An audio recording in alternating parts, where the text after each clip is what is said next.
Morning to all of you. सुबह खैर जनाब, एक नई सुबह के साथ मैं हूं आपकी होस्ट मुनीबा आसिफ और आप देख रहे हैं अपना पसंदीदा प्रोग्राम जागो Lahore. And today the T is fantastic. और जनाब ये जो हाथ में मेरे गर्मा गर्म कप है ना चाय का, बहुत ही मज़े की चाय है और इस चाय को देखकर आप लोगों को एक और चाय की याद भी आज आ गई होगी, क्योंकि जनाब आज ही के दिन ना पाकिस्तान के बहादुर सपूतों ने गलत इरादों से आए दुश्मन को तैयारे में से उतार कर यही चाय पिलाई थी। और चाय इतनी मज़े की थी कि इवन हमारा दुश्मन को भी ये कहना पड़ा था कि जनाब टी इज़ फैंटास्टिक। और आज पूरा पाकिस्तान जो है ना, मुल्क व कौम का सर फ़ख्र से बुलंद करने वाले धरती के हमारे जो बहादुर सपूत हैं उनको खराज तहसीन पेश कर रहा है। और अफवाज पाकिस्तान दुनिया की बेहतरीन अफवाज में से एक है, उनका शुमार होता है। और वतन के चप्पे चप्पे की हिफाजत करना वो खूब जानती है कि किस तरह उन्होंने अपनी आवाम की, अपने रहने वालों की, पाकिस्तानियों की हिफाजत करनी। और इस धरती के बहादुर बेटों ने दुश्मन को चाय पिला कर ना पूरी दुनिया को ये पैगाम दिया कि हम पुरअमन कौम हैं, लेकिन अगर कोई इस धरती की तरफ गलत नज़र से देखेगा ना, गलत निगाह से देखेगा, तो उसकी आंखें हम नोच निकालेंगे। और उस यादगार चाय की भी जनाब यादें जो हैं आज हम ताज़ा करेंगे, दोबारा से उसी दिन को दोहराएंगे, जानने की कोशिश करेंगे किस तरह जो हमारे दुश्मन ममालिक हैं या हमारा दुश्मन मुल्क है वो किस तरह यहाँ पर आना चाह रहा था और किस तरह हमारे जो बहादुर सपूत थे उन्होंने उसको रोका और रोक के बड़े आराम से उसकी तवाज़ो की, उसको चाय भी पिलाई, गर्मा गर्म चाय का कप पिलाया। और बाद में फिर जब उन्होंने कहा कि टी इज़ फैंटास्टिक, और वो फिर पूरी दुनिया में फैल गया।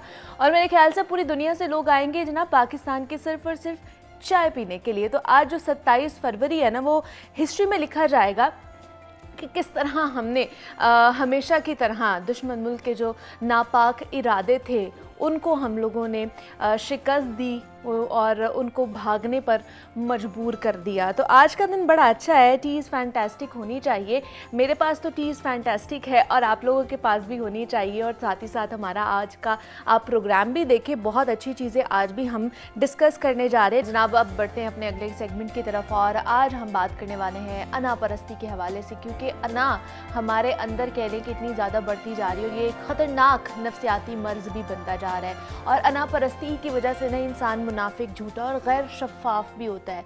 और आज जब हम अपने इर्द गिर्द नज़र दौड़ाते हैं ना, तो इस इफरियत ने हर दूसरे शख्स को अपना गर्विदा बना रखा है। ईगो जिसको कहा जाता है, उस जहर की मानंद है जो इंसान को तबाह और बर्बाद कर देता है। और जब तक इंसान में ईगो नहीं होती है वो सुकून से अपनी ज़िंदगी जी रहा होता है, लेकिन जैसे ही उसमें अना आ जाती है, मैं आ जाती है ना, तो उसका सुकून भी मुहाल हो जाता है। अनापरस्त लोग अपनी मैं में मुब्तला आगे बढ़ते हुए ना जाने कितने दिलों को तोड़ते हैं, अपने तल्ख जुमलों से उन्हें ज़ख्मी भी कर देते हैं। और बदकिस्मती से जो हमारा मुआशरा है इस अनापरस्ती के मर्ज़ का इस हद तक असीर हो चुका है कि यहाँ दो गुज़र पर हम लोग कत्ल कर देते हैं, गाड़ी स्टैंड की पर्ची पर हम लोग कत्ल कर देते हैं, मुतअद्दिद वाक़यात पर जान का ख़ात्मा हो जाता है। और हमने अपने इक़दार और अखलाक़ियात को पसे पुश्त डाल दिया हुआ है और हमें इसका इदराक तक नहीं है, जो कि बहुत ज़्यादा हौलनाक होता जा रहा है। लफ्ज़ मैं और अना हर शख्स में रच बस चुका है, चाहे वो छोटा बच्चा हो, बड़ा हो, बूढ़ा हो, गरीब हो, अमीर हो, सियासतदान हो, हुक्मरान हो, मजहबी स्कॉलर हो, सहाफ़ी हो, पुलिस ऑफिसर हो, मालिक हो या फिर मुलाजिम हो, कोई शर्त नहीं है, सब में जनाब ये अना और मैं जो है ना वो रच बस चुकी है। तो इस मर्ज़ से किस तरह छुटकारा हासिल किया जा सकता है, नफ्सियाती तौर पर वो शख्स जो है किस तरह सफ़र कर रहा होता है और उसकी वजह से बाकी लोग किस तरह सफ़र कर रहे होते हैं, इस पर बात करेंगे। मेरी परवेज़ माहिर नफ्सियात हमारे साथ मौजूद हैं और उनके साथ जनाब मारूफ तरबियतकार अख्तर अब्बास साहब ने भी हमें ज्वाइन किया है। अख्तर साहब आपको वेलकम कहती हूँ जागो लाहौर में, मेरी आपको भी वेलकम कहती हूँ जागो लाहौर में। सबसे पहले तो मैं मेरी आपकी तरफ ही आऊँगी। ये जो मेंटल इश्यूज़ होते हैं, जो इगोइस्टिक लोग होते हैं, जो अनापरस्त लोग होते हैं, मेंटली भी उनके साथ कोई ना कोई चेंजिंग्स आ रही होती हैं उनमें। अच्छा, मज़ेदार कहानी ये है कि ईगो को जब हम ट्रांसलेट करते हैं साइकोलॉजिकल सेंस के अंदर, तो ईगो दरअसल एक ऐसी चीज़ है जो कि आपको प्रोटेक्ट करने के लिए, आपके सर्वाइवल के लिए बनी है। अच्छा, आपकी नेचर के अंदर ईगो जो है उसको हम नेगेटिवली नहीं देखते व्हेन इट कम्स साइकोलॉजिकली। सही। इसको हम कहते हैं कि ये आपके दिल का दुश्मन नहीं है, ये आपके रिश्तों का दुश्मन नहीं है, ये कोई नेगेटिव ट्रेट नहीं है। और सबसे जो बड़ी बात है वो ये है कि ईगो आज से अगर आप 5,000 साल पहले चले जाए, जब हम एक ट्राइबल कम्युनिटी में रहते थे, तो ईगो आपका कलेक्टिव था। दैट मीन्स कि आपका ईगो जो है वो प्रोटेक्ट करने के लिए, सरवाइव करने के लिए था, लेकिन सिर्फ आपका अपने लिए नहीं, आपके ट्राइब के लिए, आपकी कम्युनिटी के लिए। ठीक है। अब मॉडर्न एरा के अंदर प्रॉब्लम ये हुआ है कि हमने अपना, क्योंकि पूरा जो लिटरेचर है वो इंडिविजुअल के ऊपर अब आ गया, राइट? कि मैं कहता हूँ कि मेरे लिए क्या ज़रूरी है, मेरे पर्सनल इंटरेस्ट के लिए क्या ज़रूरी है। तो मेरा ये ख्याल है कि सबसे पहले तो हम इसकी डेफिनेशन को अगर करेक्ट करें तो ईगो असल में जिसको हम आज कह रहे हैं वो सेल्फिशनेस है। ओके, तो ईगो असल में by definition is something which is good. ये आपके अंदर आपको प्रोटेक्ट करने के लिए, आपकी सर्वाइवल के लिए है। अच्छा। हमने जब इसको उर्दू के अंदर जब आप ट्रांसलेट करते हैं तो हम इसको अना बनाते हैं और फिर उसके बाद उसकी ऑब्वियसली पूरी डिस्क्रिप्शन फ़र्क हो जाती है। लेकिन मेरा ख्याल था कि क्लैरिफाई करना ज़रूरी है कि ईगो और सेल्फिशनेस में फ़र्क है। साइकोलॉजिकल डिसऑर्डर्स की जहाँ तक बात करें, सेल्फिशनेस की वजह से या सेल्फिशनेस कौन से डिसऑर्डर्स में पाए जाते हैं? सबसे पहले तो एक नार्सिसिज्म, जिसके बारे में हमने बहुत दफ़ा बात की हुई है शो के ऊपर भी। नार्सिसिज्म एक ऐसा प्रॉब्लम है जिसके अंदर एक बंदा अपने पर्सनल इंटरेस्ट और अपनी जो पर्सनल इन्वेस्टमेंट है वो बड़े सोच समझ के करते हैं। तो ईगो में भी असल इसका जो है ना इक्विवेलेंट अगर डिसऑर्डर के फॉर्म में अगर देखें तो वो ग्रीड, वो अना, वो सेल्फिशनेस के साथ में हम उसको कंपेयर कर सकते हैं। अच्छा अख्तर साहब, आप क्या कहेंगे, जो अनापरस्ती है, जो ईगो है, ये क्या है और हमारे मुआशरे में इतनी ज़्यादा ये फलती फूलती क्यों जा रही है, कम होने की बजाय? किताब में तो जो चाहे लिखा हो, अमली ज़िंदगी में दो अलग अलग चीज़ें हैं। मशरक़ की ईगो अलग है, अच्छा, मगरब की ईगो अलग है। क्या बात है। जो मशरक़ है वहाँ ईगोलेस सोसाइटी का प्रचार किया जाता है हमेशा से, चाहे वो तसव्वुफ में हो, चाहे वो आम जिंदगी में भी, कि आपके अंदर अना नहीं होनी चाहिए। वो जो एक ख़ास तरह की कैफियत गुस्से वाली होती है, जितनी भी नेगेटिविटी है वो ज़ात से निकाल के तहम्मुल, बुर्दबारी, सब्र, patience, it's all over in मशरिक। सही। और ये हमेशा से यहाँ बिलीव। अच्छा, मगरब से हमारा जिस बात पे टकराव होता है आमतौर पे थॉट्स का, जी जी, इसमें हम डायलॉग नहीं करते, लड़ पड़ते हैं। मगरब कहता है कि ईगो, सुपर ईगो, वो 3 इसकी टाइप्स बताता है। लेकिन अगर आप इसको जरा गौर करें, ईगो जब भी किसी आदमी के अंदर आती है तो आमतौर पे उसको बर्बाद करती है। ये हमेशा तारीफ चाहती है। ईगो कभी भी आपकी गलती मानने नहीं देती।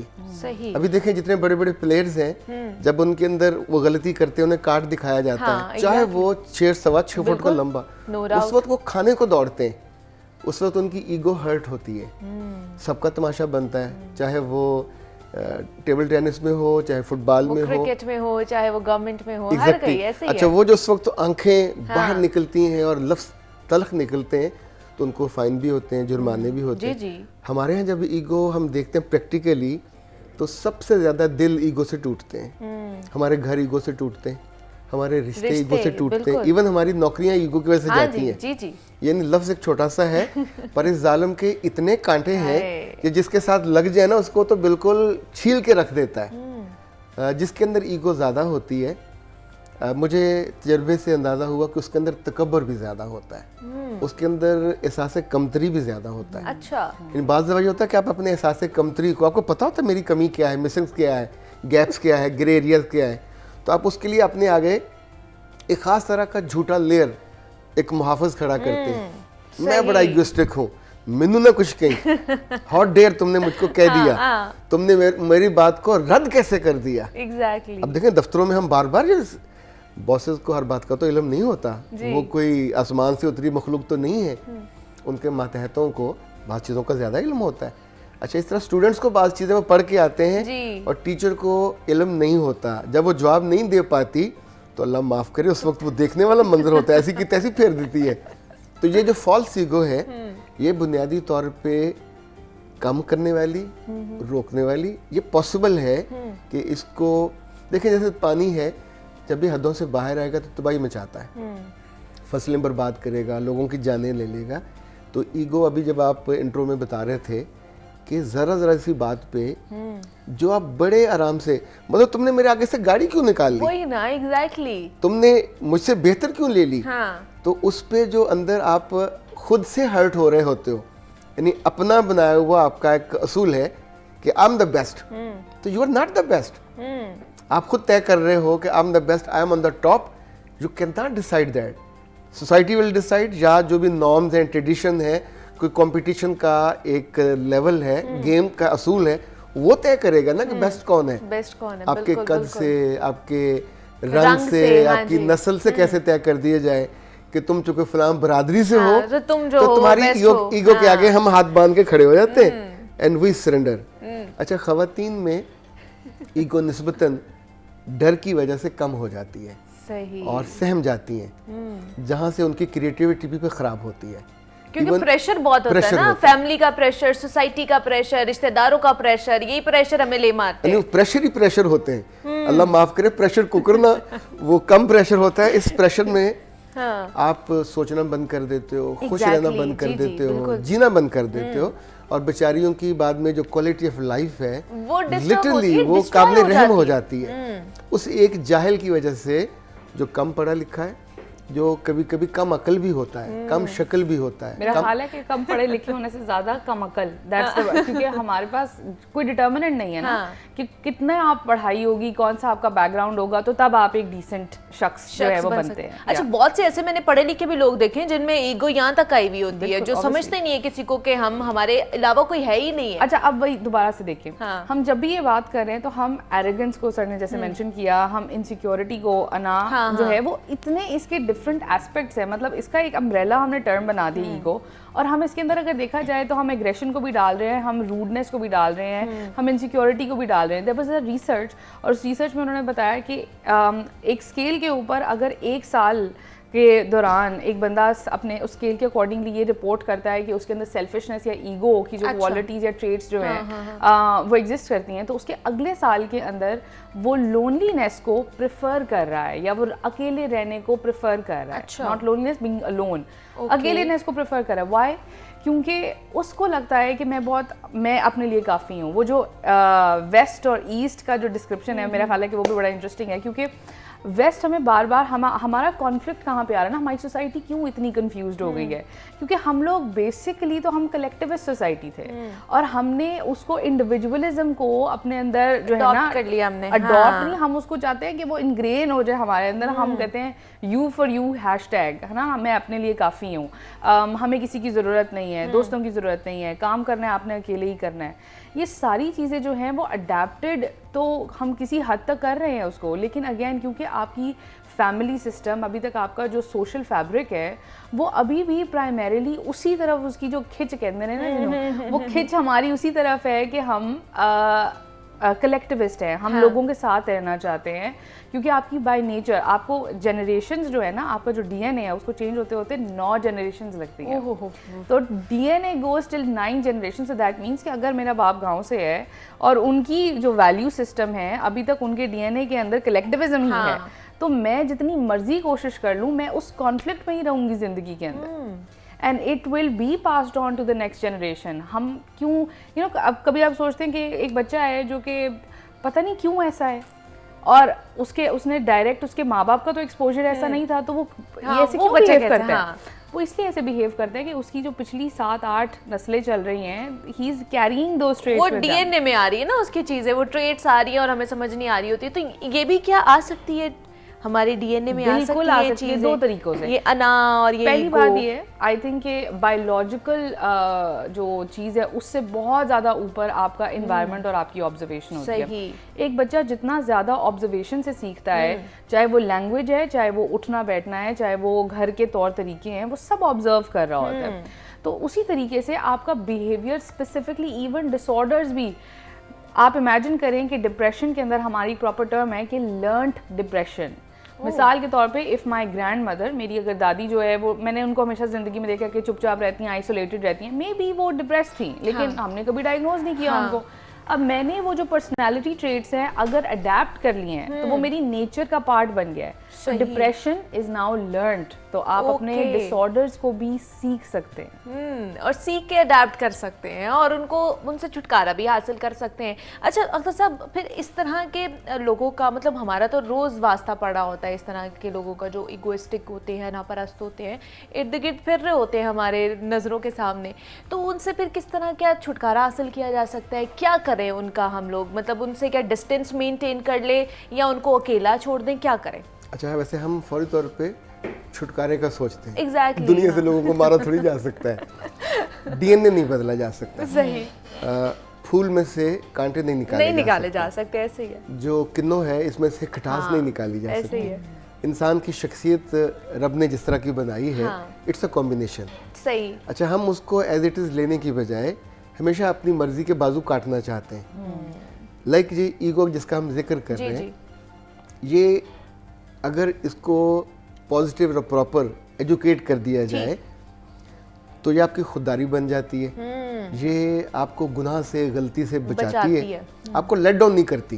यानी आप जहाँ अपने गलती का आता है मौका, वहाँ आप अगर आपकी अच्छी है तो आप सोचते हैं यार मैंने बेइज्जत नहीं होना, I will never do that. ऐसे ही बहुत से लोग हैं वो अपनी इज्जत की वजह से गलती नहीं करते, एग्जैक्टली, लोगों से वो उंगली नहीं चाह रहे होते। अच्छा, इसी तौर पे जितने लोग ईगो को काबू कर लेते हैं, जो लोग काबू नहीं करते, वॉचमैन हैं, ये गोली मार देते हैं जब इनकी ईगो पे ज़रा सा हर्ट होता है। अभी कल परसों केपीकी में एक वॉचमैन ने एक उस्ताद को मार दिया ज़रा सी बात पे। अच्छा, वो जो आपके पास है वो एक ऐसा बंदे मारने वाला वो है, सिर्फ आपने अपनी कैफियत को काबू नहीं किया।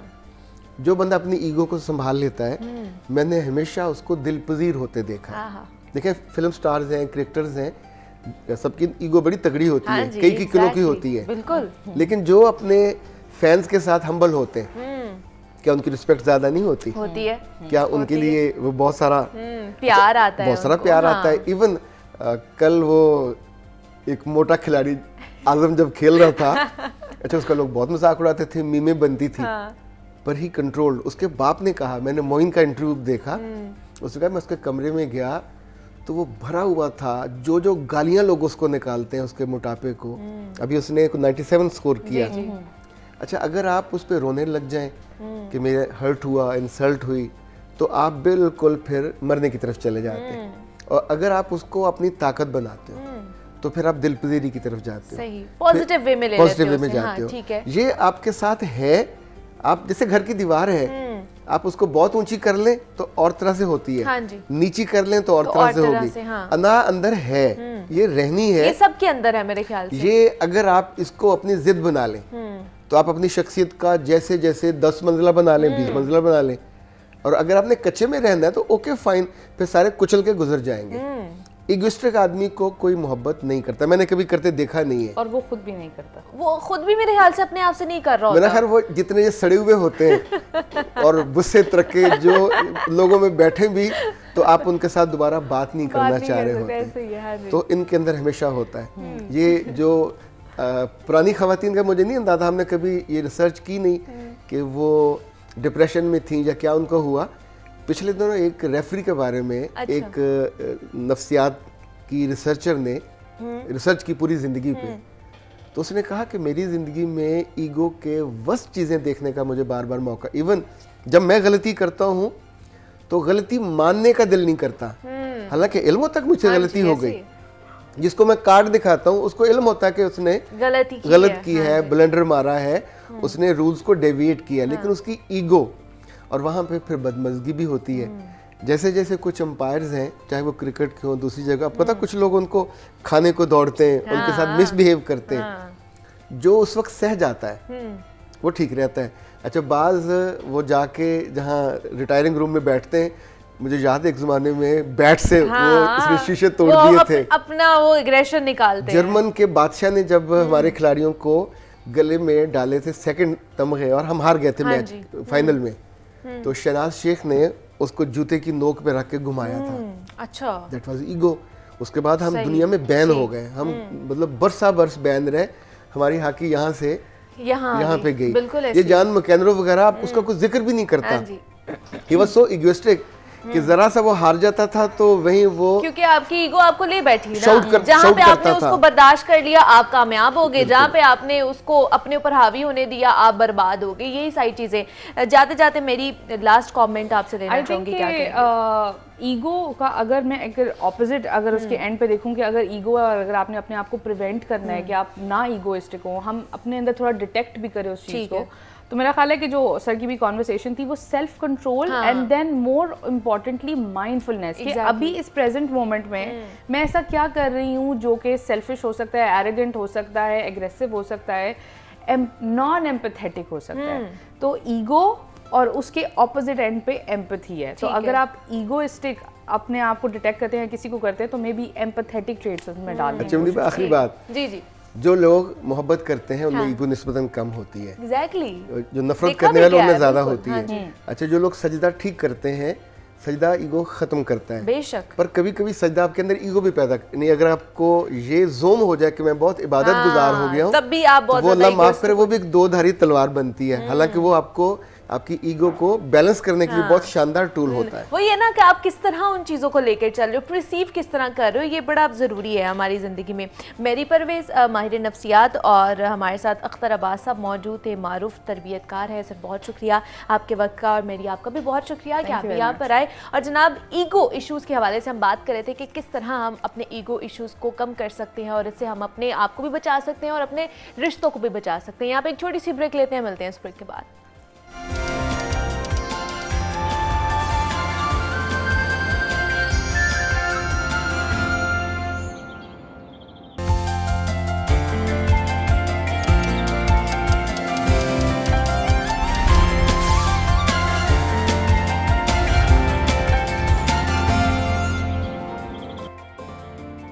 वेलकम बैक टू जागो लाहौर। जनाब, अब कुछ बात कर लेते हैं शहर में होने वाले मेगा इवेंट यानी कि PSL के हवाले से। और मैच से एक दिन पहले तक जब जनाब मामला जो था ना वो खटाई में पड़ता हुआ दिखाई दे रहा था, जब PCB और पंजाब हुकूमत के दरमियान मामला तय नहीं हो रहे थे। अब पंजाब हुकूमत की जानिब से PCB से सिक्योरिटी की मद में 90 करोड़ की पहले डिमांड की गई, जो कि बाद में कम करके 60 करोड़ रुपए हुए और फिर 45 करोड़ रुपए तक कहे गए। लेकिन PCB सिक्योरिटी की मद में इतनी खतीर रकम अदा करने से इनकारी थी और बाद में PCB के चेयरमैन नजम सेठी की शहबाज शरीफ से टेलीफोनिक गुफ्तगू हुई और जिसमें शहबाज शरीफ ने PCB को हर मुमकिन ताउन की यकीन दहानी करवाई।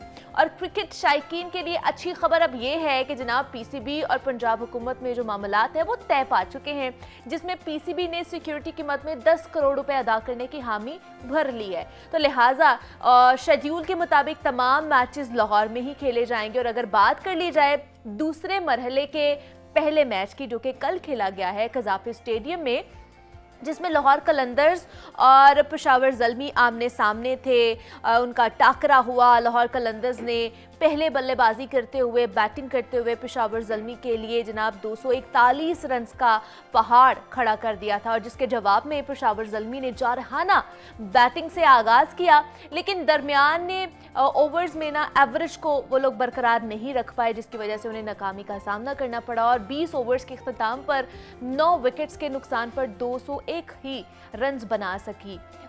दूसरी तरफ देखा जाए तो लाहौर कलंदर्स ने 40 रन के साथ फतेह अपने नाम कर ली। तो जनाब सीटी बज चुकी है, खेल भी सज चुका है और जो क्रिकेट शायकीन है अब उन्हें परेशान होने की कोई ज़रूरत नहीं है, क्योंकि बाकी तमाम मैचेस भी लाहौर में ही होने जा रहे हैं और वो अपने मुकर्ररा वक्त के मुताबिक ही कज़ाफ़ी स्टेडियम में खेले जाएंगे। बाकी मैचेस में किस तरह की हमें देखने को मिलेगी, कब कब शेड्यूल हैं, उस पर भी बात करेंगे, लेकिन अभी आपको कल के मैच के हवाले से कुछ झलकियाँ दिखाते हैं। और जनाब ये कल की मैच की हाइलाइट्स थी जो आप लोगों ने मुलाहिज़ा फरमाई हैं। हमारे साथ जनाब इरफान ज़हीर साहब हमारे साथ मौजूद हैं, स्पोर्ट्स एनालिस्ट हैं। उनसे जानते हैं कि जनाब कल के मैच के हवाले से वो क्या कहेंगे। जनाब लाहौर कलंदर्स ने बहुत बड़ा एक कह लें कि रन्स की थी और फतेह समेटी है, 40 रन से शिकस्त दी है उन्होंने पेशावर ज़ल्मी को। इरफान साहब बहुत शुक्रिया आपके वक्त का, आपको वेलकम कहती हूँ जागो लाहौर में। कल के मैच के से क्या कहेंगे, कैसा रहा कल का मैच?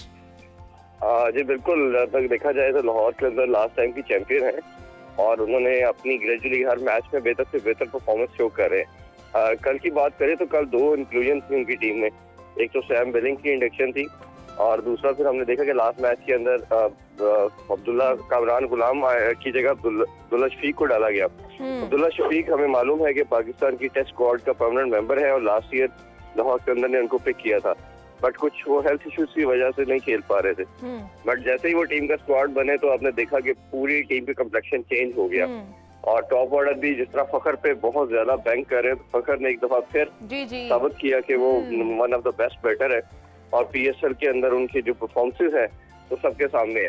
और इस तरह उन्होंने फिर कल 42 गेंदों के ऊपर 96 रन स्कोर किए और जिसमें 10 छक्के भी थे जो किसी भी पीएसएल के सबसे हाईएस्ट छक्कों की तादाद है।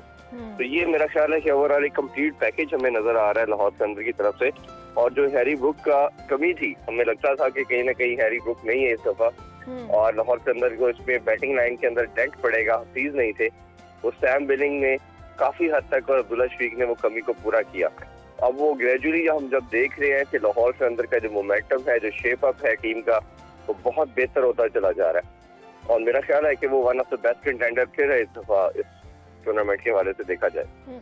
अच्छा, मैं मैच पे भी दोबारा आऊँगी आपकी तरफ इरफान साहब, लेकिन हाँ ना करते हुए पंजाब हुकूमत और पीसीबी में जो मामलात थे वो हमने देखा कि वो तय पा ही गए। एट लास्ट जो होना था वो अब होगा, तो मुझे बताइएगा क्या मामलात तय पाए गए हैं और कब कब मैच होने जा रहे हैं? पहले तो हमें खदशा था कि पाकिस्तान से लाहौर से खास करके जनाब मेज़बानी छीन ली जाएगी और हमारे जो सेलिब्रेशन थी वो भी ख़त्म होने जा रही थी, लेकिन अब शुक्र अल्लाह का हमें दोबारा से मिल गई है।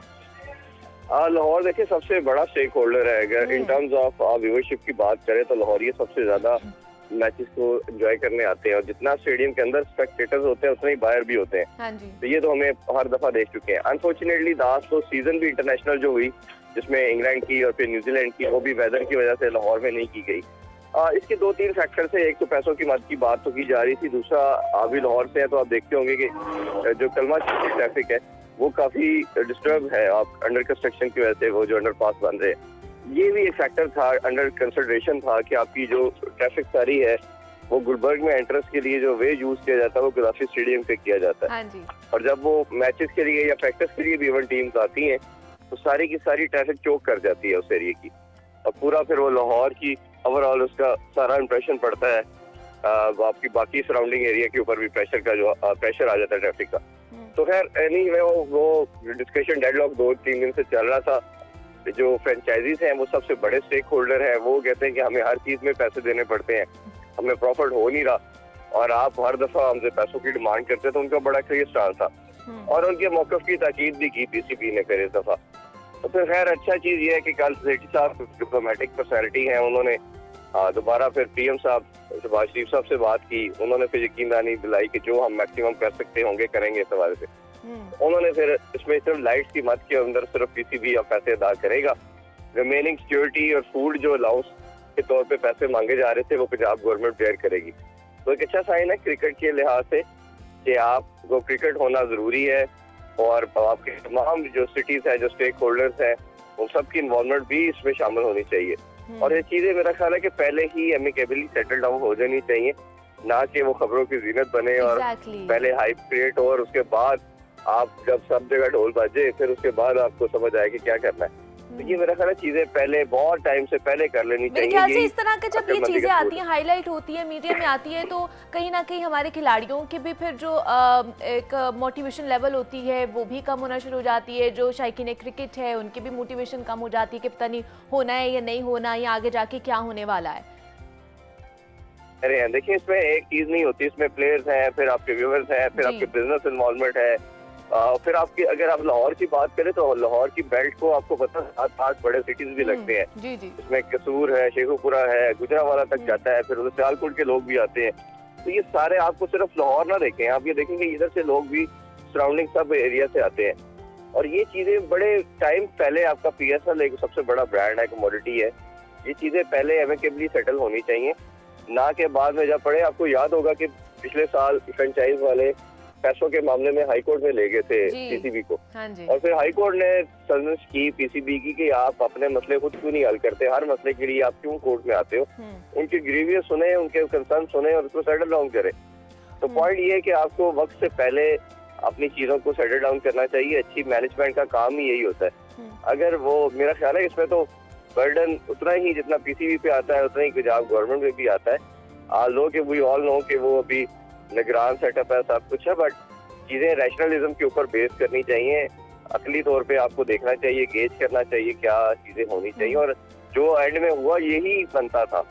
और मैं तो 2-3 दिन से यही बात कर रहा था कि होने ही इस तरह चाहिए। और पास में भी इसी तरह होता है कि तमाम जो एक्सपेंसेस हैं वो पंजाब गवर्नमेंट बेयर करती है। सही। तो इस तरह वो कह देना कि जी आप करें, और ऑब्वियसली है तो सबका। अब अनफॉर्चुनेटली आप देखें हमारी तमाम स्पोर्ट्स ऑब्सोलीट हो चुकी है, सिर्फ एक क्रिकेट बची है। अगर आप क्रिकेट के अंदर भी ये निटी-ग्रिटीज और तमाम ये चीजों को निकालेंगे, खींचेंगे, मैं नहीं मानूंगा, तो वो फिर आपको पता है अनफॉर्चुनेटली फिर रिजल्ट आपका गेम पे आता है, फिर गेम फ्लरिश नहीं करती, और उसके फिर परफॉर्मेंस के साथ साथ लोग जो सबसे बड़े इसकी इन्वॉल्वमेंट है वो भी, जो आपने बिल्कुल ठीक कहा, उनका इंटरेस्ट लेवल भी कम हो जाता है।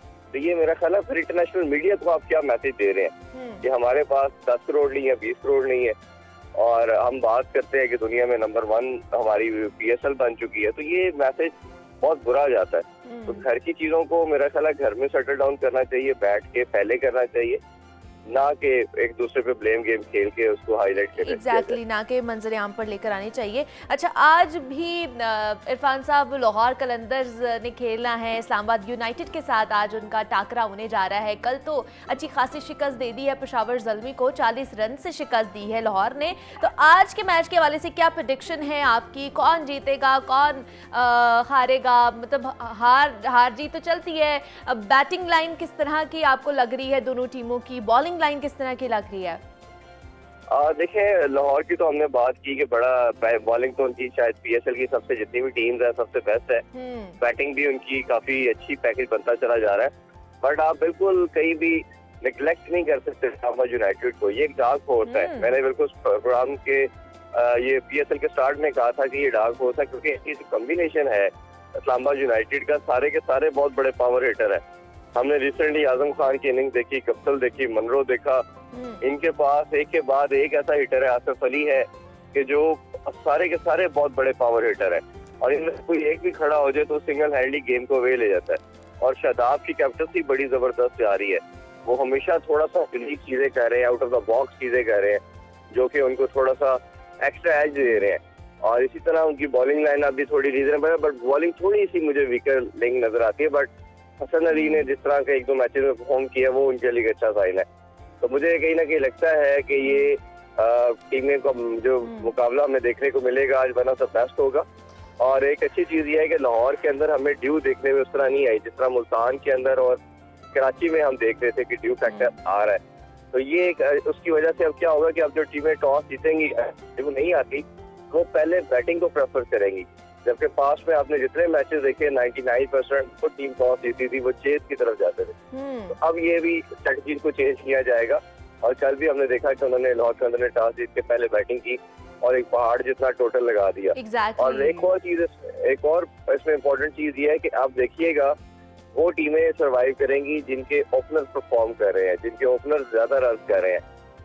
ज़ल्मी की हम थोड़ी बात करना रह गई थी, ज़ल्मी इस वजह से रन नहीं कर पा रही कि बाबर जो है वो एक या परफॉर्म पे बहुत ज्यादा रिलाइज करते हैं, बट बाबर अगर इतना बड़ा टोटल हो तो थोड़ा स्लो भी खेलते हैं। हारिस एक लड़का ऐसा है या साइम अयूब जैसे 2 रजिस्टर की बात करेंगे कि जो दिलेरी दिखा रहे हैं और ऊपर से आके पावर हिटिंग करते हैं। और ये मेरा ख्याल है कि आने वाले जितने भी हमारे यंगस्टर हैं और जो सीनियर प्रो भी हैं, अगर वो समझते हैं कि अब जो मॉडर्न डे क्रिकेट है T20 की, इसको अगर मीटअप करना है और उसके अंदर हमें सक्सेस चाहिए तो आपको अपना प्लान चेंज करना पड़ेगा। अब आपको एटलीस्ट 180 या 200 के स्ट्राइक रेट के साथ बैटिंग करनी पड़ेगी। अब वो ट्रेडिशनल बैटिंग एक 20-25 के स्ट्राइक रेट वाली आपको फायदा देने नहीं वाली। और ये फ्रेंचाइज क्रिकेट आपको बहुत कुछ सिखा रही है, क्योंकि जो गोरे लड़के आ रहे हैं, वो प्लेयर जो आ रहे हैं, फॉरेन प्लेयर, ये आके आपको एक ऐसी क्रिकेट खेल के दिखा रहे हैं जो आप नहीं खेलते। तो उससे आपने सीखना है, यही इसकी ब्यूटी है। और मेरा ख्याल है कि ओवरऑल ये सबके लिए बहुत नेसेसिटी है कि वो इसको मिलके चले और इसे सीखें। और मेरा ख्याल है कि तो समझ नहीं आती इरफान साहब के पिच हमारी होती हैं, ग्राउंड्स हमारे होते हैं, बाहर से इंटरनेशनल जो गोरे आते हैं वो अच्छा परफॉर्म करके चले जाते हैं और वाह उनकी हो जाती है। देखिए ये माइंडसेट की बात है, ये आपका क्वेश्चन बिल्कुल बहुत वैलिड है। ये सिर्फ अप्रोच की गेम है, ये माइंडसेट की गेम है। आप ये देखिए कि अगर आज से 5 साल पीछे चले जाए तो ये लड़के गोरे जब भी पाकिस्तान आते थे स्पिनिंग ट्रैक पे फंसते थे और आउट हो जाते थे। अब ये इन्होंने क्या किया, एक तो माइंडसेट चेंज किया, दूसरे बोर्ड्स में इंग्लैंड बोर्ड की बात करें, ऑस्ट्रेलिया बोर्ड की बात करें, तो उन्होंने IPL PSL के अंदर बांग्लादेश प्रीमियम लीग के अंदर अपने लड़कों को भेजा, डेलिबरेटली भेजा कि जाके खेले की कंडीशन को देखे, और उनको साथ ये कॉन्फिडेंस दिया, ये इंजेक्ट किया इनके अंदर कि आपने विदाउट एनी फेयर क्रिकेट खेलनी है, और उन्होंने अडॉप्ट की इस चीज को। आप देख लें कि इंग्लैंड पाकिस्तान आया और उन्होंने सारे टेस्ट मैचेस के अंदर सारे रिकॉर्ड तोड़ दिए, एक दिन में 5 सेंचुरियां, एक दिन में 512 रन, ऐसा कुछ करके दिखाया जो आपने कभी क्रिकेट में सोचा नहीं था। तो ये माइंडसेट की गेम है। और इसी तरह जैसे सैम बिलिंग कल खेल रहा था, हमने मनरो की इनिंग्स देखी, एक इसी तरह गप्टिल की इनिंग्स देखी, रेली रूसो की इनिंग्स देखी, आपको बड़ा क्लियर एविडेंस नजर आएगा। इरफान साहब, मुझे लग रहा है कि लाहौर कलंदर्स ने भी अपना माइंडसेट थोड़ा सा चेंज किया है, जिस तरह वो जारहाना अंदाज में हमें नजर आ रहे हैं परफॉर्मेंस देते हुए। मतलब पिछले अगर पास्ट पीएसएल में देख लिया जाए तो वो बेचारे क्वालिफाई नहीं कर पा रहे थे, इस दफा वो तो पकड़े ही नहीं जा रहे हैं। तो क्या कहेंगे इसके हवाले से? हमारे दिफाई चैंपियन भी रहे हैं, तो इस दफा उन्होंने कोई परफॉर्मेंस टैक्टिक्स जो चेंज की हैं, आपको लगता है?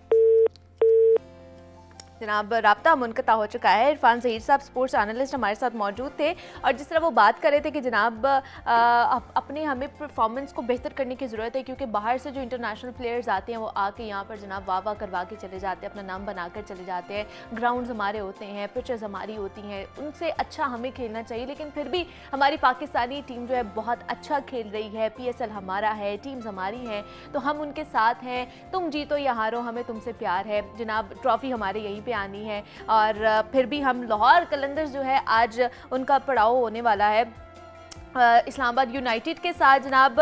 तो उम्मीद करते हैं कि आज का जो पाकिस्तान जो जीत है वो पाकिस्तान की होने वाली है, चाहे आज भी लाहौर जीते या फिर इस्लामाबाद जीते। लेकिन लाहौरी जो है वो बहुत ज़्यादा पुरजोश हैं, क्रिकेट ग्राउंड का रुख करने वाले हैं। बहुत से लोग हैं हम जैसे जो सिर्फ स्क्रीन के सामने बैठ के घरों में ही इसको एंजॉय करेंगे, साथ ही साथ जो हमारे फैमिली मेम्बर्स भी होंगे उनके साथ जनाब बहुत ज़्यादा मज़ा होने वाला है। तो आज के अलावा भी जितने भी शेड्यूल मैचेज़ हैं वो लाहौर में खेले जाएंगे, लाहौर में बानी करेगा। तो जनाब ये जो सेलिब्रेशन है ना ये चलने वाली है, तो इसका मज़ा और भी दोबाला होने वाला है। तो ये आज का पीएसएल की जो चीज़ें थी, अपडेट्स थी, उस पर हमने बात की है। यहाँ पर एक छोटी सी ब्रेक लेनी, आपने कहीं नहीं जाना, मिलते हैं इस ब्रेक के बाद।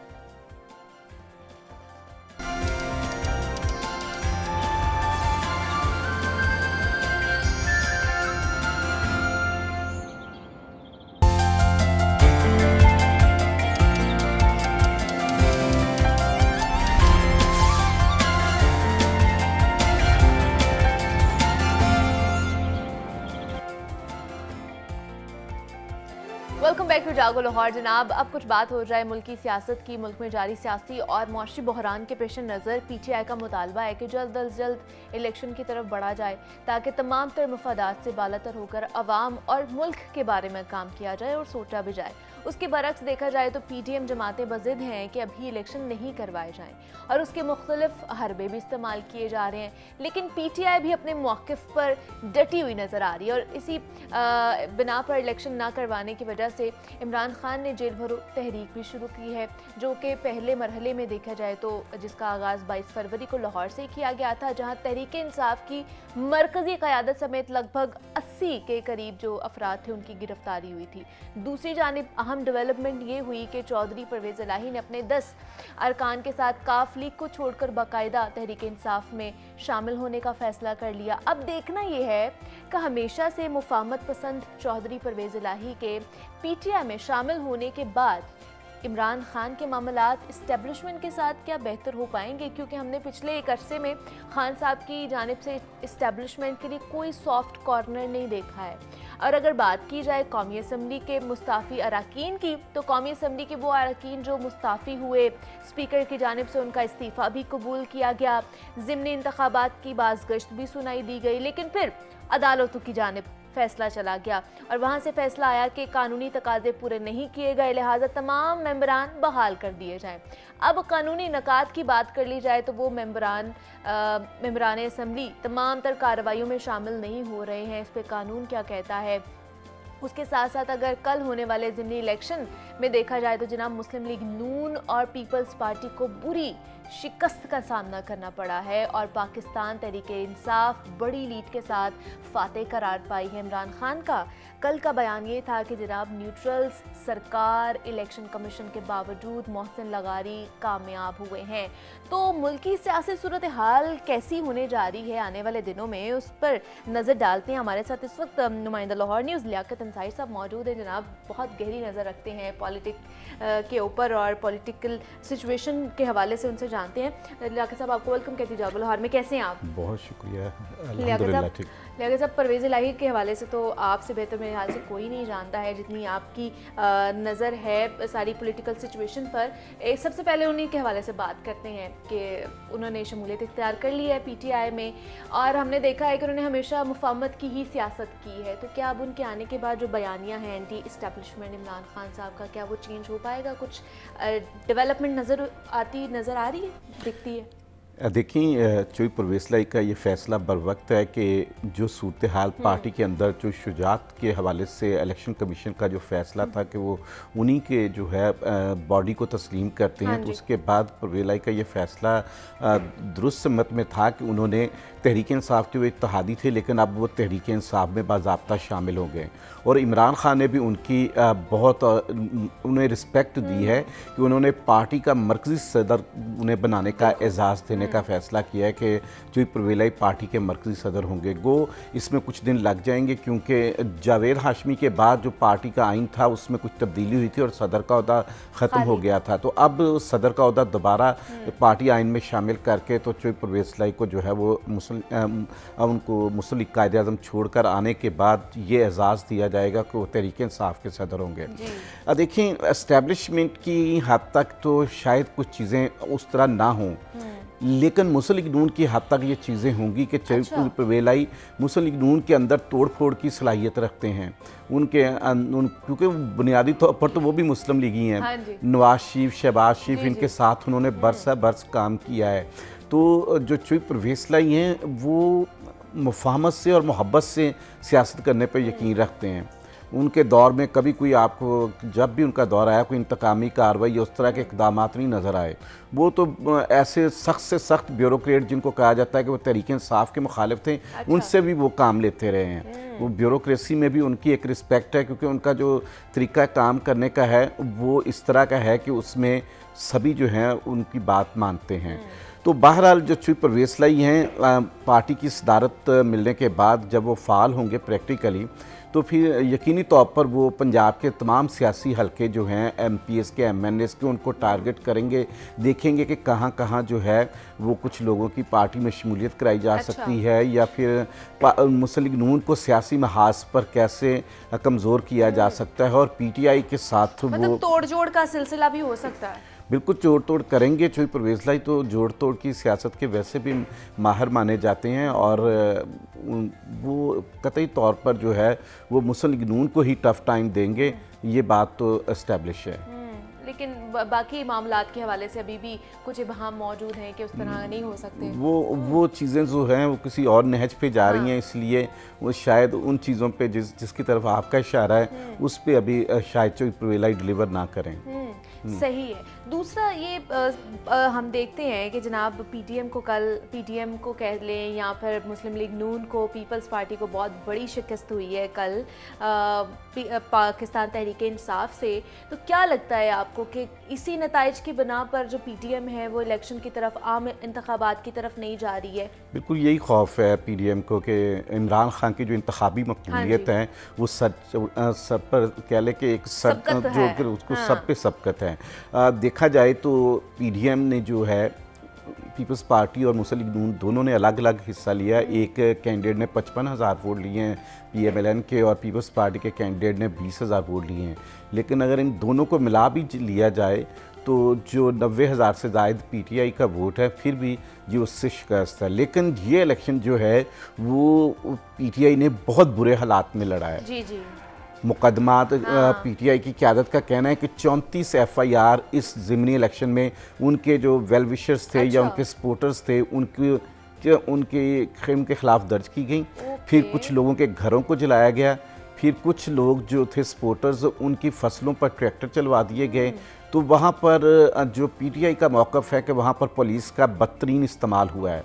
तो वहाँ पर इसीलिए इमरान खान ने जो रात ट्वीट किया था उसमें उन्होंने कहा था कि जो न्यूट्रल्स और फिर जो वफाक और पंजाब की निगरान सरकार जो हैं, इन सब ने मिलकर इलेक्शन लड़ा था और फिर भी उनको शिकस्त का सामना हुआ। और इमरान खान ने ही इस बात का खदशा ज़ाहिर किया गया कि पीडीएम को ये नताइज जो हैं वो फिर मज़ीद कहीं खौफज़दा ना कर दें कि वो इलेक्शन से मज़ीद आगे भाग जाएं। तो असल में बात यही है कि पीडीएम की क़यादत जो है वो एक अवामी सतह पर तो उसकी मकबूलियत जो है वो उस तरह की नहीं है। इसका मतलब अंसारी साहब, पीडीएम का जो नारा है वो पिट चुका है अभी तक, पीडीएम मतलब का उसकी मकबूलियत तो है ही नहीं है। पीडीएम का इस वक्त तो कोई नारा भी नहीं है। कौन सा नारा है? महंगाई के खिलाफ आए थे ना। महंगाई के खिलाफ आए तो महंगाई का ही रिकॉर्ड कायम कर दिया ना। हाँ। बताया जाता है कि 34% इन्फ्लेशन जो है रेट वो जा पहुंचा है। तो उसमें तो पीडीएम को तो सोचना चाहिए कि वो कोई पब्लिक डिलीवरी की तरफ तो आते ही नहीं है। वो उनकी भी जो इमरान खान ने अपने गुज़श्ता दौर में कह लें कि गलतियां की थी, उसी तरह की गलतियां कि इमरान खान ने भी अपने दौरे हुकूमत में जो है वो पब्लिक को डिलीवर करने की बजाय नवाज शरीफ, शहबाज शरीफ, मरियम, इनके खिलाफ केसेस पर फोकस रखा था। उनका सारा बयानिया करप्शन करप्शन करप्शन उस पर चला था इमरान खान का। वो तो आखिर में इमरान खान की एक हुकूमत से निकलने के बाद एक स्मार्ट मूव थी कि उन्होंने दोबारा अपनी पार्टी को बचा लिया। बेशक इक़्तिदार उनके चला गया लेकिन उन्होंने पार्टी बचा ली। लेकिन जो पीडीएम है इसको इक़्तिदार तो मिल गया लेकिन जो पार्टियां हैं इनकी वो सियासी तौर पर इंतखाबी महाज पर काफ़ी कमज़ोर हुई हैं।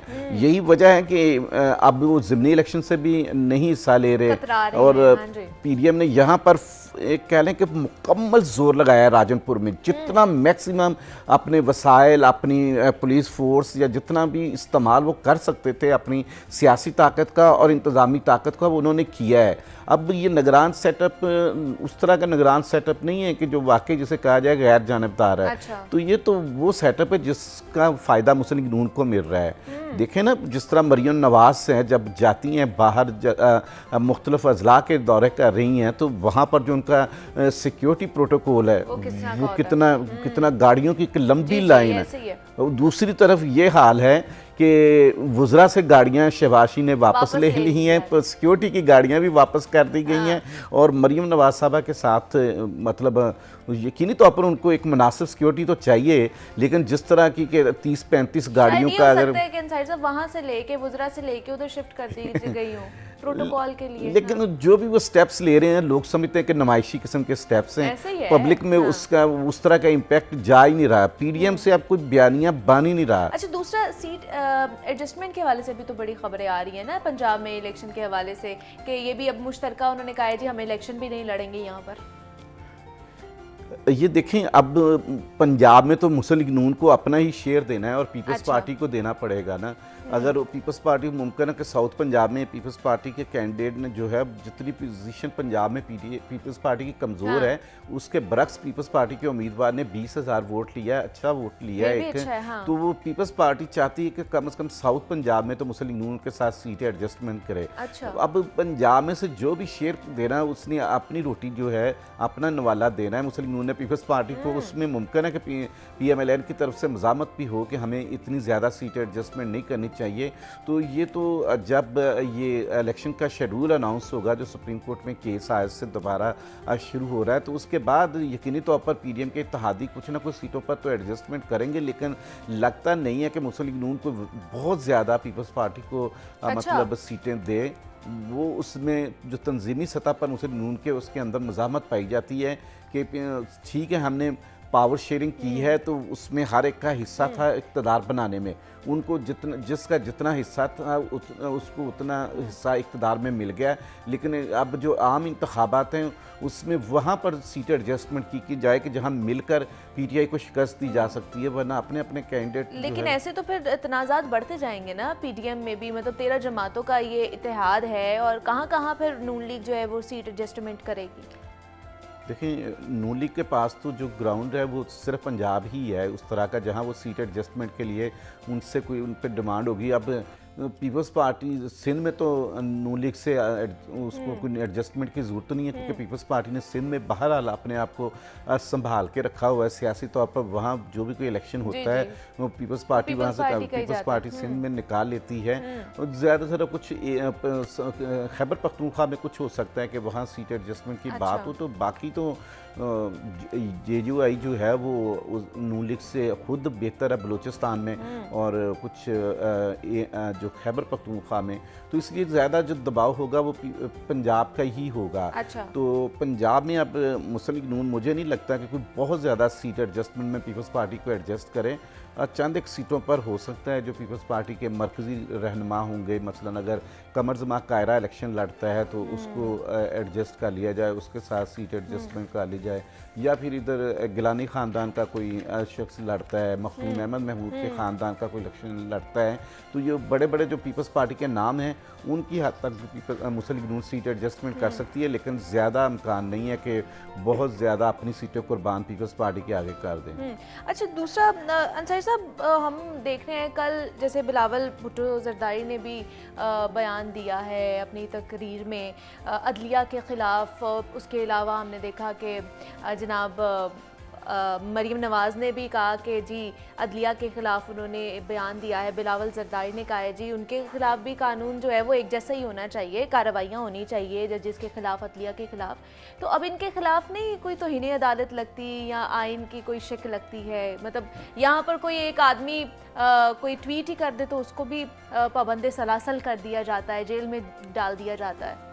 देखिए, ये अफसोसनाक है। कोई भी सियासी जमात अगर अपने जलसों में अदलिया को इस तरह हद तनकीद बनाए, उनकी तस्वीर जजेस की या वो लगाई जाए, मतलब जो ऐसे हमारे अदारे हैं उनके हवाले से अगर तस्वीर लगाकर जलसों में लहराएं और उन पर तनकीद करें, ये तो मुनासिब नहीं है। बेशक ये PTI करे या फिर मुस्लिम लीग नून करे या पीपल्स पार्टी करे, लेकिन सूरत हाल ये है कि वो अब हर सूरत में ये चाहते हैं कि किसी तरह अदलिया पर ऐसा दबाव आए कि इमरान खान के ख़िलाफ़ फैसले आने शुरू हो जाएं। बेशक वो आइन और कानून के मुताबिक हों या ना हों, उन्हें सिर्फ ये स्कोर चाहिए कि इमरान खान भी नाहिल हो, ताकि जब आम इंतखाबात का बजे और शेड्यूल आए तो इमरान खान के बारे में लोगों को पता हो कि इसका तो अब सियासी तौर पर कोई मुस्तकबिल नहीं है, तो नाहिल हो चुका है। जिस तरह वो असल में चाहते हैं कि जो नवाज शरीफ के साथ हुआ है वो एक्शन रिप्ले जो है वो इमरान खान के साथ हो और उसी तरह उसको भी निशाना बनाया जाए। तो बात ये है कि अदलिया के हवाले से ये मुहिम अभी तो अदलिया जो है वो एक तहम्मुल और बर्दाश्त का मुजाहरा कर रही है, और यकीनी तौर पर इसका सियासी जमातों को नजायज़ फ़ायदा नहीं उठाना चाहिए कि अगर अदलिया उस तरह का नोटिस लेकर मरीम नवाज़ साहबा को, राना सनाउल्लाह को या फिर बिलावल को तलब नहीं करती, तो इसका ये मतलब नहीं है कि तौहीन अदालत के लिए जो गुफ्तगू है उसको बढ़ा दिया जाए, जलसों में जो है उनको टारगेट किया जाए। बात ये है कि अदलिया के कुछ फ़ैसले ऐसे होते हैं जो कुछ लोगों को पसंद आते हैं, कुछ को नहीं पसंद आते। अदलिया के फ़ैसलों पे वाह भी होती है और फिर तनकीद भी करते हैं। ठीक है, अगर मुनासिब हद तक तनकीद हो, फ़ैसले पर तनकीद हो, तो इसमें तो अदलिया को भी एतराज़ नहीं है कि जो फ़ैसला है उसमें देखा जाए कि क्या है। लेकिन अगर आप उस फ़ैसले की बुनियाद पर जज साहबान को हदफ तनकीद बनाएंगे तो फिर उससे फिर मुल्की मामलात ख़राब होंगे। पहले ही हमारी मईशत ख़राब हो गई है, बहुत सारे अदारे हमारे जो हैं वो मुआशी तौर पर बहरान का शिकार हैं या फिर इंतज़ामी तौर पर डिलीवर करने में नाकाम हैं। तो अगर जो हम अपने सुप्रीम अदारे हैं उनको भी इस तरह टारगेट करना शुरू कर देंगे तो फिर हम तो फिर मज़ीद तबाही की तरफ बिल्कुल ऐसे ही है। अच्छा, दूसरा अंसारी साहब, आज जो सुप्रीम कोर्ट में इलेक्शन के हवाले से समाअत भी है, 9 रुकनी बेंच है जिसमें से 2 जजेस पे तो मरीम नवाज़ ने तहफ़्फ़ुज़ात का इजहार भी किया है। तो क्या लगता है आपको समाअत में क्या फ़ैसला होने जा रहा है, क्या प्रेडिक्शन? सिर्फ 2 पीपल्स पार्टी ने भी इतराज़ किया है, हाँ जी, और उसके साथ साथ JUI ने भी किया है। यूँ कह लें कि वो इज्तिमाई तौर पर PDM की तरफ से जो है वो तहफ़्फ़ुज़ात हैं जिनका उनके मुतल्लिका वकला ने जो है वो कोर्ट के सामने एक अपना पढ़ कर सुनाया था कि ये हमारी तरफ से एतराज़ात हैं। वो एतराज़ात पे तो आज सुप्रीम कोर्ट मुमकिन है कोई फ़ैसला दे दे और जो उनकी एक रिक्वेस्ट है कि फुल कोर्ट बना दिया जाए, तो उस पर भी जो है वो फ़ैसला भी आना है। पहले तो वो आज उन्होंने ये फ़ैसला करना है ना कि ये केस जो है क्या हम सुन भी सकते हैं या नहीं सुन सकते ना। तो आज इसमें आज की जो प्रोसीडिंग है इसमें कोई डेवलपमेंट सामने आ सकती है, उसमें ये कभी इम्कान है कि मुअज़्ज़ज़ जज साहबान जो हैं इस मसले का हल निकालने की कोशिश करेंगे कि आइन के दायरा कार में रहते हुए जो इलेक्शन की ये तरीक़ाकार है कि किसने इलेक्शन की तारीख देनी है, अच्छा। और वफाक और जो सूबाई हुकूमतें हैं उनकी ज़िम्मेदारी क्या है और इलेक्शन कमीशन की ज़िम्मेदारी क्या है। असल हदफ तो ये है कि किसी तरह इलेक्शन शेड्यूल अनाउंस हो जाए जिससे हुकूमत भी भाग रही है, वजारत दफा ने भी अपने सिक्योरिटी देने से इनकार सिक्योरिटी, किया, हाँ, वजारत वज़ीर ख़ज़ाना ने भी हाँ जो है वो पैसे देने से इनकार किया। इसी तरह अदलिया ने भी तो कहा ना कि हम भी नहीं दे सकते हैं। हाँ। तो असल चीज़ तो ये है कि किसी तरह इलेक्शन शेड्यूल अनाउंस हो, और अगर इलेक्शन शेड्यूल इन्हीं दिनों में अनाउंस होता है तो फिर तहरीक इंसाफ का रिजल्ट तो सबको मालूम है कि किस तरह का रिजल्ट आएगा। लेकिन चांसेस ज़्यादा क्या लग रहे हैं, हो जाएगा कि इलेक्शन होने चाहिए? देखिए इलेक्शन तो करवाने पड़ेंगे। अच्छा, इलेक्शन के सिवा चारा नहीं है। तो कह रही है आप हमारे पास एक ऐसा है महीना आगे इलेक्शन करने से या 2 महीना आगे करने से पीडीएम की कोई शोहरत में कोई गैर मामूली इजाफा नहीं होना। हाँ। ये लगता है कि ये पीडीएम को इस दफ़ा एक कड़वा घूंट पीना ही पड़ेगा अपनी शिकस्त का, और क्योंकि उसकी वजह उनके अमाल हैं, उनकी परफॉर्मेंस है, उनकी गवर्नेंस है। 85 रुकनी काबीना बनाई, उसके बाद इतना दबाव बढ़ा, इतना दबाव बढ़ा और इतनी तनकीद बढ़ी कि उनके जो है वो तनख्वाहें और दूसरी लग्जरी गाड़ियां वो भी, वापस हाँ। लेने का ऐलान कर दिया गया। उस पर भी देखते हैं कितना अमल होता है कितना नहीं होता। वो ख्वाहिशारी पॉलिसी है, अब देखते हैं कि उसके ऊपर नाफिजुल अमल वो है भी है कि नहीं है। ख्वाहिशारी पॉलिसी में काफ़ी सारी चीज़ें जो हैं वो अच्छी भी की हैं उन्होंने, लेकिन बात तो ये है ना कि आप जितनी मर्जी पॉलिसियों का ऐलान कर दें, ज़मीन पर उनका कोई इम्पैक्ट ना हो या उनका कोई ज़मीनी हक़ाइक़ उसमें वो होते हुए नज़र ना आए, तो फिर क्या है। असल चीज़ तो है कि हर चीज़ का फोकस ये है कि किस तरह पब्लिक को डिलीवर किया जाए। पब्लिक की तो कितनी डिलीवरी आपके सामने है। पब्लिक तो बेचारी जीना मुहाल हो चुका है हमारा, हम लोग महंगाई के मारे हैं। मतलब अब जो मुतवस्सित तबका है इनसाइड से वो भी पिसता जा रहा है, और मेरे ख्याल से वही ज़्यादा पिस रहा है। ये कल मैं कहीं पढ़ रहा था कि लोग जो हैं मतलब जो सलाहियत रखते हैं थोड़ी सी इल्म के लिहाज से, अच्छा। अपने वसाइल के लिहाज से, वो बैरून मुल्क जा रहे हैं। वहाँ पर अपने को 32 लाख के करीब एक महकमा शुमारियात की एक रिपोर्ट थी कि उसमें लोगों ने अपने आप को बैरून मुल्क जो है इमिग्रेशन पर्पज़ या जॉब के पर्पज़ के लिए रजिस्टर्ड करवाया है कि वो बाहर जा चुके हैं।